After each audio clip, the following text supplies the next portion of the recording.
और इधर मुख्यमंत्री पुष्कर सिंह धामी ने सत्यापन अभियान को लेकर अधिकारियों को निर्देश दिए हैं। बड़ी खबर आपको बता रहे हैं, जहां सत्यापन अभियान शुरू करने की दिशा में सरकार अग्रसर है। सीएम धामी की ओर से अधिकारियों को निर्देश दिए जा चुके हैं। अभियान के दौरान संदिग्धों की होगी पहचान और उसके बाद होगी कार्रवाई। सत्यापन अभियान शुरू करने के निर्देश सरकार की ओर से दिए जा रहे हैं। और चलिए, ऐसी पर ज्यादा अपडेट के लिए सोनू हमारे साथ लगातार बने हुए हैं। सोनू, सीधा आप ही का रुख करेंगे। मुख्यमंत्री पुष्कर सिंह धामी की ओर से अधिकारियों को निर्देश दिए गए हैं सत्यापन अभियान शुरू करने के। संदिग्धों की इस अभियान के दौरान पहचान की जाएगी। पूरे अभियान को लेकर जानकारी दीजिए ना कि कैसे ये अभियान संचालित किया जाएगा, जिला स्तर पर, पंचायत स्तर पर, और फिर उसके बाद क्या कुछ आगे इस पर कार्रवाई देखने को मिलेगी। देखिए ऋषिका, जिस तरह से सरकार के पास इस तरह के इनपुट्स हैं कि यात्रा शुरू होने जा रही है और ऐसे में कुछ संदिग्ध जो हैं यात्रा को प्रभावित ना कर सके, इसके लिए एक बार फिर से मुख्यमंत्री ने सख्ती के साथ अधिकारियों को दिशा निर्देश दिए हैं कि सत्यापन अभियान फिर से चलाया जाए। खास तौर से संदिग्धों पर नजर रखी जाए।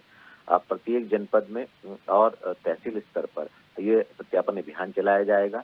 जिस तरह से डेमोग्राफिक चेंज की बात सामने आ रही है, सरकार इसको गंभीरता से लेते हुए एक नहीं अनेकों बार सरकार एक्शन प्लान बनाकर इस पर काम कर चुकी है। और एक बार फिर से मुख्यमंत्री ने अधिकारियों को सख्त लहजे में ये कहा है कि सत्यापन अभियान के लिए सभी विभागों के अधिकारी और कर्मचारियों की जिम्मेदारी तय की जाए और जो सरकारी कर्मचारी और अधिकारी हैं वो भी यूसीसी के नियमों के तहत पंजीकरण कराएं। तो कहीं ना कहीं सरकार जो है, जिस तरह से दिनों दिन उत्तराखंड की जनसंख्या में बढ़ोतरी देखने को मिल रही है और जिस तरह से अभी हाल ही में मुख्यमंत्री ने साफ तौर पर अधिकारियों को दिशा निर्देश तक दिए हैं कि जो भी नियमों का ताक पर रखकर कर्मचारी किसी का भी राशन कार्ड बनाते हैं या आधार कार्ड बनाते हैं, ऐसे विभागीय अधिकारी और कर्मचारियों पर जो इस तरह की प्रक्रियाओं में शामिल होते हैं उन पर न सिर्फ निलंबन की बल्कि बर्खास्तगी की कार्रवाई की जाए। तो आप समझ सकते हैं कि सरकार कितना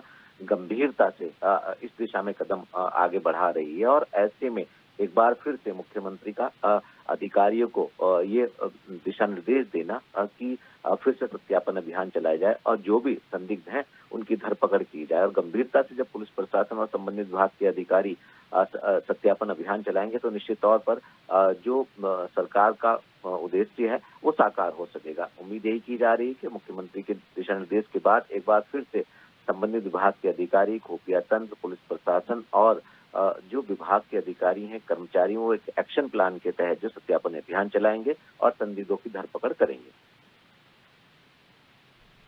बिल्कुल सोनू, जिस तरह से आपने जानकारी दी, देखिए लगातार प्रयास यही किए जा रहे हैं सरकार की ओर से कि कैसे संदिग्धों की पहचान की जाए उत्तराखंड में। और जिस तरह से सत्यापन अभियान की आपने बातचीत की, इसको शुरू करने के लिए सीएम धामी की ओर से निर्देश दे दिए गए हैं। फिलहाल तमाम जानकारी के लिए शुक्रिया आपका। बने रहिए आप हमारे साथ।